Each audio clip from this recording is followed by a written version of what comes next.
বন্ধুরা, আজকের current market আনসার্টেনিটিতে যেখানে ইউএস মার্কেট তার লাইফ টাইম সব থেকে হাইয়েস্ট ভ্যালুয়েশনে ট্রেড করছে এবং আমাদের ডোমেস্টিক মার্কেটের ইপিএস এর স্লোডাউন, এটা আমরা সবাই জানি।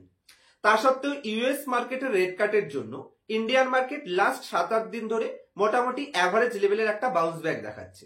আর মার্কেটের এই বাউন্স ব্যাকের অপরচুনিটিকে যদি আপনি ফ্রেশ এন্ট্রির জন্য কোনো কোম্পানিতে এই বাউন্স ব্যাকের অপরচুনিটি নিতে চাইছেন, তাহলে আজকের ভিডিওতে আপনার সাথে একটি সুপার গ্রোয়িং ইন্ডাস্ট্রির market leading NBFC company discuss করব, যে কোম্পানির ম্যানেজমেন্ট টিমের গাইডেন্স অতীতের প্রত্যেকটা গাইডেন্সকে ফুলফিল করে দেখিয়েছে এবং এবারের কোয়ার্টারলি রেজাল্টে ম্যানেজমেন্টের গাইডেন্স রয়েছে যে মিডিয়াম টু শর্ট টার্মে তারা ডবল ডিজিট 24% আশেপাশে বিজনেসকে গ্রোথ করবে। এবং কোম্পানির অ্যাসেট কোয়ালিটির দিক থেকে দেখতে গেলে, যেহেতু এনবিএফসি কোম্পানি ডিসকাস করছি, তো অ্যাসেট কোয়ালিটি সব থেকে ইম্পর্টেন্ট রোল প্লে করে। তো কোম্পানির অ্যাসেট কোয়ালিটি আজীবনে যতদিন ধরে কোম্পানি মার্কেটে রয়েছে সবসময় ইন্ডাস্ট্রির লোয়েস্ট লেভেলে অ্যাসেট কোয়ালিটি, এনপিএ সব থেকে লোয়েস্ট লেভেল, যেটা গ্রেট অ্যাসেট কোয়ালিটির প্রুফ করে। এবং তার সাথে গ্রোয়িং এর দিক থেকে কোম্পানি হাইয়েস্ট, হাইয়েস্ট লেভেল গ্রোথের সাথে লোয়েস্ট লেভেল অ্যাসেট কোয়ালিটি, যেটা যে কোনো কোম্পানিকে অ্যাট্রাক্টেবল পজিশনে এনে দাঁড় করাচ্ছে। তা সত্ত্বেও কোম্পানি তার টপের থেকে 40%-এর মতন ডিসকাউন্টে ট্রেড করছে। যদিও আমার তরফ থেকে কোনো ধরনের বাই অথবা সেল রিকমেন্ডেশন নয়, আমার নিজের পোর্টফোলিওর কোম্পানি, যে কারণে আমার দ্বারা ইনফ্লুয়েন্সড হবেন না। কেন আমার মনে হচ্ছে যে এই কোম্পানিটা লোয়ার সাইড রিস্ক কম থাকবে এবং আপসাইড গেইনের পোটেনশিয়াল অনেক বেশি রয়েছে, এবং এই কোম্পানিটাকে কেন চেক আউট করা দরকার, সমস্ত পয়েন্টস গুলো একজন বিগিনার ইনভেস্টর হিসেবে যেই পয়েন্টস একটা কোম্পানিতে এন্ট্রি নেওয়ার আগে আপনাদের জানা উচিত বলে আমি মনে করছি, সেই প্রত্যেকটা পয়েন্টস আপনার সাথে কভার করব। আর এর বাইরে আর কোনো কোশ্চেন থাকলে আপনারা কমেন্ট সেকশনে জানতে পারেন। তো আশা করছি আপনারা আমার স্ক্রিনটি দেখতে পাচ্ছেন। সবার প্রথমে যদি আমি কোম্পানির কোয়ার্টারলি স্ন্যাপশটের এখানে 3টে পজিটিভ সাইন আপনাদের দেখাই, তাহলে আজকের মার্কেট কন্ডিশনেও কোম্পানির 24% তাদের এইউএম কে লেটেস্ট কোয়ার্টারে গ্রোথ করে দেখিয়েছে। যদি আপনি প্রফিটেবিলিটিতে আসেন, তাহলে কোম্পানি রিটার্ন অন অ্যাসেটের দিক থেকে 2.3% রিটার্ন অন অ্যাসেট জেনারেট করছে এবং 11.6% রিটার্ন অন ইকুইটি জেনারেট করছে।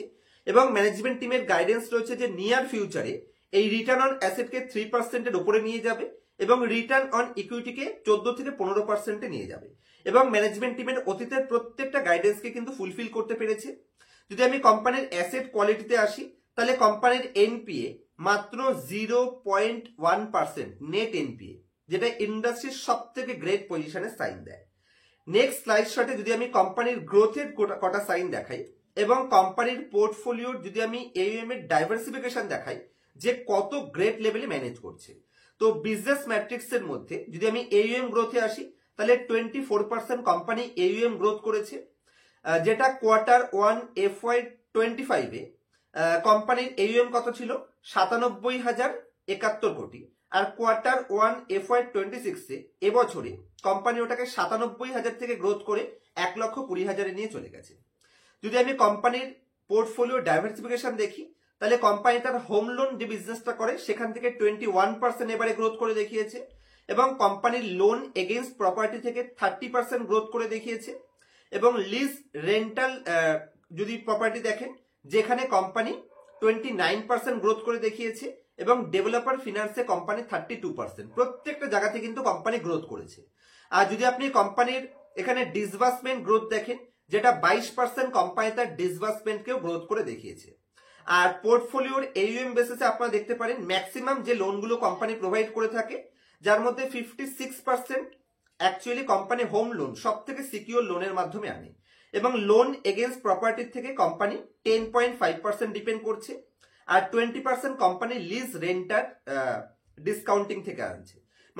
Rental property, loan against property এবং তার সাথে হোম লোন, যেখান থেকে কিন্তু কোম্পানি 50, 70, 80% সিকিউর লোনের মাধ্যমে বিজনেসকে করে থাকে এবং প্রত্যেকটা জায়গাতে কোম্পানি গ্রোথও দেখাচ্ছে।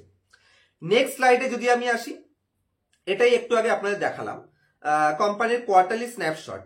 এর মধ্যে যদি আমি আরেকটু ডাইভার্সিফিকেশন করি, তাহলে দেখুন কোম্পানি তার প্রফিট বিফোর ট্যাক্সকে 20% গ্রোথ করে দেখিয়েছে এবং প্রফিট আফটার ট্যাক্সকে 21% গ্রোথ করে দেখিয়েছে ইয়ার অন ইয়ার বেসিসে। আগের বছরের সেম কোয়ার্টারের সাথে যদি আমি এবছরের সেম কোয়ার্টার কম্পেয়ার করি, যেখানে কোম্পানির যদি আমি আগের বছরের সাথে এবছরের রিটার্ন অন ইকুইটিকে কম্পেয়ার করি, যেটা আগের বছর ছিল 2.4%, এবার সেটা 2.3% অ্যাভারেজে আছে। আর Q4 FY25 যেটা 12.1% ছিল, সেটা এখন 11.6%। তো ঠিকঠাক লেভেলে আছে, কোনো নেগেটিভ সাইন কোম্পানিতে নেই। এনপিএ লেভেলে দেখতে পাচ্ছেন, যেটা Q4 FY25 0.3% ছিল গ্রস এনপিএ, সেটা এবারও 0.23%, 0.3% একই লেভেলে মেনটেন চলছে। তো প্রত্যেকটা জায়গাতে কিন্তু কোম্পানি মেনটেন করতে সক্ষম রয়েছে। নেক্সট স্লাইডে যদি আমি কোম্পানির AUM গ্রোথ এবং কোম্পানির প্যাট গ্রোথে আসি, তাহলে কোম্পানি এখানে যে অতীতের ট্র্যাক রেকর্ড দেখিয়েছে, তো এখানে ভালো করে দেখুন, উপরের ডাটাটা আমাদের বোঝাচ্ছে কোম্পানির AUM growth, asset under management, যেখানে 64% CAGR কোম্পানি তার AUM কে গ্রোথ করে দেখিয়েছে, সুপার গ্রোথ। এবং কোম্পানির প্রফিট আফটার ট্যাক্সকে 116% CAGR গ্রোথ করেছে। তো শুধু এবারের গ্রোথ নয়, কোম্পানির অতীতেরও একটা বাম্পার গ্রোথের ট্র্যাক রেকর্ড রয়েছে, যেটা ইন্ডাস্ট্রির সব থেকে গ্রেট পজিশন মেনটেন করতে কোম্পানিকে হেল্প করছে। চলুন এবার নেক্সট স্লাইডে কোম্পানির ম্যানেজমেন্ট টিমের শর্ট টার্ম টু মিডিয়াম টার্মের গাইডেন্স কি রয়েছে, জাস্ট 2-3টে পয়েন্টস আপনাদের দেখাই। তো ম্যানেজমেন্ট টিমের মিডিয়াম টার্ম গাইডেন্স রয়েছে, এখানে 24 থেকে 26% তার AUM কে গ্রোথ করবে, এবং কোম্পানি তার ক্রেডিট কস্টকে 20 থেকে 25% মেনটেন করবে, রিটার্ন অন অ্যাসেট 2% থেকে 2.2% মেনটেন করবে, এবং রিটার্ন অন ইকুইটি যেটা বর্তমানে 10 থেকে 11% রয়েছে, সেটা 13 থেকে 15% রিটার্ন অন ইকুইটির গাইডেন্স রয়েছে। তো প্রত্যেকটা জায়গাতে কিন্তু গ্রেট পজিশনের গাইডেন্স ম্যানেজমেন্ট টিম দিচ্ছে, এবং অতীতের প্রত্যেকটা গাইডেন্সকে কিন্তু কোম্পানি ম্যানেজ করেছে, বাজাজ গ্রুপের কোম্পানি, কোনো ডাউট থাকা উচিতই নয়। এবং যদি আমি কোম্পানির অ্যাসেট কোয়ালিটির ট্রেন্ডস দেখাই, তাহলে শুধু আজকের অ্যাসেট কোয়ালিটি মেনটেন সেটা নয়, আজীবনেই দেখুন কোম্পানির গ্রস এনপিএ অ্যাভারেজ সব থেকে হাইস্ট যদি আমি দেখি, সেটা 0.3%, আর কোম্পানির সব থেকে হাইস্ট যদি আমি কোম্পানির নেট এনপিএ দেখি, যেটা 0.13%। এর থেকে উপরে কিন্তু কোম্পানির ট্র্যাক রেকর্ডই নেই, যেটা ইন্ডাস্ট্রির সব থেকে গ্রেট লেভেল অ্যাসেট কোয়ালিটিকে প্রুভ করায়।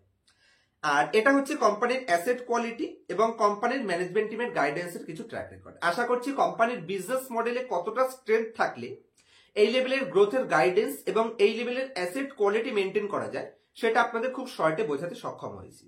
চলুন এবার কোম্পানির ফিনান্সিয়াল স্টেটমেন্টে কোম্পানির ভ্যালুয়েশন এবং কোম্পানির আজকের দিনে কোন পজিশনে রয়েছে এবং অতীতের ট্র্যাক রেকর্ড সবকিছু স্ক্রিনারে না নিয়ে গেলে অতটা ডিপে আপনারা বুঝতে পারবেন না। তো আমি আবার আপনার সাথে স্ক্রিন রেকর্ডিং শেয়ার করে আপনাদেরকে স্ক্রিনারের উপরে নিয়ে যাব। তার আগে আপনাদের কাছে একটাই রিকোয়েস্ট, এই ভিডিওটা থেকে যদি মনে হয় যে এই চ্যানেল থেকে কিছুটা হলেও পজিটিভ নলেজ গেইন হচ্ছে, অবশ্যই চ্যানেলটি সাবস্ক্রাইব করে চ্যানেলটি গ্রোথের উপর ফোকাস করতে হেল্প করবেন। আর যদি মেম্বারশিপ এখনো না নিয়ে থাকেন, মান্থলি 2টো করে এক্সক্লুসিভ ভিডিও ওখানে এনজয় করতে পারবেন, এবং প্রত্যেক মাসে একটি করে লাইভ অ্যারেঞ্জ করা হয়, যেখানে গুগল মিটের মাধ্যমে আপনি ডাইরেক্টলি আমার সাথে আপনার কোশ্চেনগুলো রাখতে পারবেন থ্রু ভিডিও কলের মাধ্যমে। তো অবশ্যই যদি মেম্বারশিপ দিতে চাইছেন, মান্থলি 2টো করে এক্সক্লুসিভ ভিডিও এবং আপ মার্কেটে বা ডাউন মার্কেটে আমার পার্সোনাল স্ট্র্যাটেজি সমস্ত পয়েন্টস ওখানে গুগল মিটের মাধ্যমে 1-to-1 আমি আপনাদের সাপোর্ট দিয়ে থাকি একটা মান্থলি মেম্বারশিপের মাধ্যমে। মান্থলি মাত্র 119 টাকাতে আপনারা জয়েন করতে পারেন, চ্যানেলের নিচে জয়েন বাটনটি প্রেস করে মেম্বারশিপ নিতে পারেন। তো আশা করছি আপনারা আমার স্ক্রিনটি দেখতে পাচ্ছেন, বাজাজ হাউজিং ফিনান্স কোম্পানি তার টপের থেকে 40% ডিসকাউন্টে ট্রেড করছে, এবং আজকের দিনে যদি আমি কোম্পানির প্রাইস টু বুক ভ্যালু দেখি, তাহলে 4.7 টাইম প্রাইস টু বুক। কোনো মতেই সস্তা আমি বলতে পারবো না, কিন্তু যদি আপনি এই কোম্পানির সাথে কম্পেয়ার করেন, তাহলে এই কোম্পানি ইন্ডাস্ট্রির সব থেকে হাইয়েস্ট পজিশন মেনটেন করে, যে কারণে আজীবন বাজাজ গ্রুপের কোম্পানি কিন্তু একটু বেশি প্রাইস টু বুকে ডিমান্ড করেছে। আপনি যদি বাজাজ ফিনান্সেও আসেন, বাজাজ ফিনান্সেও আপনি সেম জিনিস দেখতে পারবেন, বাজাজ ফিনান্স সবসময় একটু হাইয়েস্ট ভ্যালুয়েশন ডিমান্ড করে। আমি একবার বাজাজ ফিনান্স ওপেন করি, কারণ বাজাজ গ্রুপের কোম্পানি সবসময় একটু বেশি ভ্যালুয়েশন করে। দেখুন, বাজাজ হাউজিং ফিনান্স ওপেন হচ্ছে, একটু ওয়েট করুন। বাজাজ ফিনান্সে যদি আমি আসি, দেখুন বাজাজ ফিনান্সও বর্তমানে এখানে 6.4 time price to book demand করছে, এবং বাজাজ ফিনান্সের আপনি প্রাইস টু বুকে যদি আপনি আসেন এখানে, তাহলে প্রাইস টু বুকের হিস্ট্রি ট্র্যাক রেকর্ড দেখতে পারেন, অ্যাভারেজই রয়েছে 8.1। এটা কিন্তু শর্ট টার্ম নয়, লাস্ট 10 বছরের median price to book value রয়েছে কত, 8.1। তো বাজাজ গ্রুপের কোম্পানি যেহেতু অ্যাসেট কোয়ালিটি গ্রেট লেভেলে মেনটেন করতে সক্ষম, যে কারণে এরা সবসময় একটু বেশি ভ্যালুয়েশন ডিমান্ড করে। আর অ্যাসেট কোয়ালিটির দিক থেকে দেখলেন তো, আমি যদি কোয়ার্টারলি রেজাল্টে আসি, দেখুন কোম্পানি মাত্র 0.13 নেট এনপিএ রয়েছে, যেটা ইন্ডাস্ট্রির সব থেকে গ্রেট অ্যাসেট মেনটেন করার প্রুফ করায়। এবং কোম্পানির প্রাইস টু বুকটা যদি আরেকটু ডাউনে আসে, তাহলে আরো পজিটিভ সাইন হয়ে যায়। তবে কোম্পানি এই 42-এর পিই রেশিও ডিমান্ড করছে। কোম্পানি যে হিসেবে গ্রোথ করতে সক্ষম সেই হিসেবে পিই-জি রেশিও বলছে যে পারফেক্ট পজিশনে রয়েছে। ইন্ডাস্ট্রির সাথে কম্পেয়ার করলে চলবে না, কারণ কোম্পানির অতীতের মানে গ্রোথ রেকর্ড আপনারা দেখতে পাচ্ছেন। 24-25% উপরে কোম্পানি গ্রোথ করে দেখিয়েছে এবং 30% উপরে কোম্পানি তার প্রফিটকে গ্রোথ করার ট্র্যাক রেকর্ড দেখাচ্ছে। আর রিটার্ন অন ইকুইটিও কিন্তু গ্রেট লেভেলে মেইনটেইন করতে সক্ষম।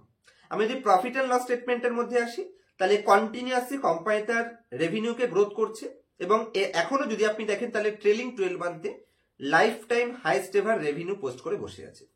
বটম লাইনেও সেম সাইন দেখতে পাবেন, life time highest ever company net profit growth রয়েছে এবং আজীবনে একটা গ্রোথের ট্র্যাক রেকর্ড কোম্পানি মেইনটেইন করতে সক্ষম। ব্যালেন্স শিটে কোম্পানি তার রিজার্ভকে কন্টিনিউ ভালো লেভেলে গ্রোথ করছে এবং কোম্পানি তার বড়োইং দেখে লাভ নেই, যেহেতু ব্যাংকিং কোম্পানি বড়োইং যত বেশি গ্রোথ করবে তত বেশি লোন দেবে, সেটা তত পজিটিভ সাইন। এবং লোন কিন্তু সিকিউর লোন থেকে ম্যাক্সিমামটা আসে, কোনো রিস্ক কোম্পানিতে নেই।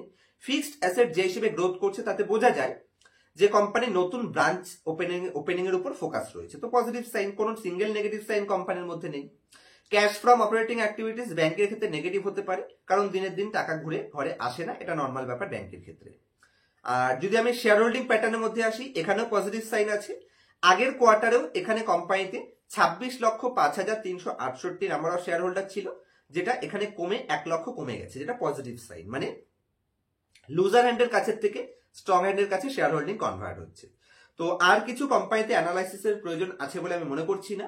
এটা আমার ফাইনাল অ্যানালাইসিস, আপনারা নিজেরা ভালো করে ডিটেইলস করে নেবেন এবং আপনার ফিনান্সিয়াল অ্যাডভাইজারের সাথে কনসাল্ট করবেন, তারপর ইনভেস্টমেন্ট অথবা উইথড্রলের ডিসিশন নেবেন। আমার তরফ থেকে এখানে কোনো ধরনের বাই অথবা সেল রিকমেন্ডেশন নয়।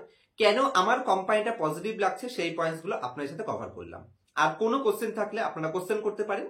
আর অ্যাডভান্স লেভেল অ্যানালাইসিস যদি পার্সোনাল ক্লাসে শিখতে ইন্টারেস্টেড থাকেন, একদম জিরো থেকে এক্সট্রিমলি অ্যাডভান্স, গ্রেট কোম্পানি কোথা থেকে খুঁজে বের করবেন, কোনো কোম্পানির ডেটা চুরি করছে কিনা, মার্কেটের সাইকেল কি করে কাজ করে, স্টক স্পেসিফিক সাইকেল এবং মার্কেটের সাইকেলের মধ্যে কোন টাইপের কোম্পানিতে কোন মার্কেট সাইকেলে এন্ট্রি নিতে হবে, যেমন ক্যাপিটালেশন ফেজে কোম্পানি এক্সিট করা উচিত এবং মোমেন্টাম ফেজে কোম্পানি কোনো মতেই ধরা উচিত নয়। আবার কোম্পানিকে যদি আপনি গ্রোথ ফেজের আগে ধরতে পারেন, স্টেলথ ফেজ, তো তাহলে তো সেটা গ্রেট পজিশন হতে পারে। এই সমস্ত পয়েন্টস পার্সোনাল কাছে যদি শিখতে চাইছেন তাহলে স্ক্রিনের উপর দেওয়া মোবাইল নাম্বারে কন্ট্যাক্ট করতে পারেন। তবে যদি মনে করছেন শর্ট টার্মে ফিউচার ট্রেডিং, অপশন ট্রেডিং বা ইন্টারডে ট্রেডিং জুয়া খেলে প্রফিট কামাবেন, তাহলে কোনো মতেই আমাকে ফোন করবেন না। লং টার্ম ওয়েলথ ক্রিয়েশনে যদি বিশ্বাস রাখেন তাহলে পার্সোনাল ক্লাসের জন্য ফোন করবেন। দেখা হবে নেক্সট ভিডিওতে কোনো ইনফরমেটিভ টপিকের সাথে। ততক্ষণ পর্যন্ত হ্যাপি ইনভেস্টিং, হ্যাপি ট্রেডিং।